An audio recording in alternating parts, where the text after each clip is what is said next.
ఈ రోజు నుండి ఉభయ తెలుగు రాష్ట్రాల్లో సంక్రాంతి సంబరాలు ప్రజలు జరుపుకోబోతున్నారు. సంక్రాంతి పండుగ సందర్భంగా ప్రజలందరికీ కూడా సంక్రాంతి శుభాకాంక్షలు. మకర మాసంలో ఈ పండుగ వచ్చింది గనక దీనిని మకర సంక్రాంతి అంటారు. అంటే మకర మాసంలో ప్రారంభంలోనే సూర్యుడు ఈ మకర మాసంలోకి ప్రవేశించడం వల్ల సంక్రం చెందాడు. దానివల్ల కొత్త కాంతి ఏర్పడింది. అందుకనే సంక్రాంతి అని అంటాం. ఈ సంక్రాంతి అనగానే మనకు పిండి వంటలు, భోగి మంటలు, పిల్లల ఆటలు, ముగ్గుల పోటీలు, ఎద్దుల పందాలు, కోళ్ల పందాలు ఇలాంటి అన్ని కూడా మనకు గుర్తొస్తుంటాయి.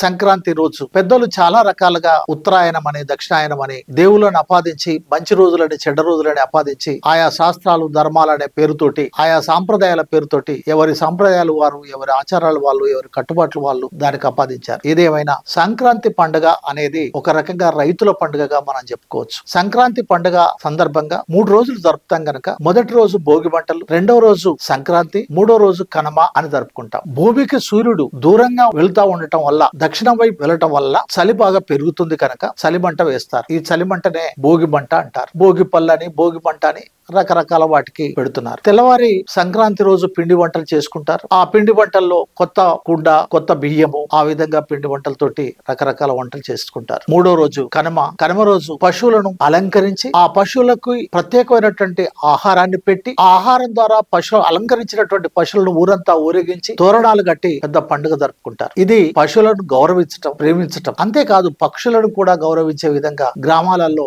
ఆయా ఇండ్లకు వరి కంకులు, వరి గుత్తులను కూడా అటువంటి సంస్కృతి ఉంటుంది. మనకు సంక్రాంతి పండుగ రోజు మూడో రోజైనటువంటి కనుమ రోజు మాంసము తదితర వంటలతోటి డిన్నర్లు చేసుకుంటారు. మరికొన్ని ప్రాంతాల్లో 4వ రోజు కూడా ముక్కనుమ అని కూడా పిలుస్తారు. ఆ విధంగా సంక్రాంతి ఒక ప్రత్యేకమైనటువంటి దాన్ని సంతరించుకున్నటువంటి రోజుగా మనం పరిగణించవచ్చు.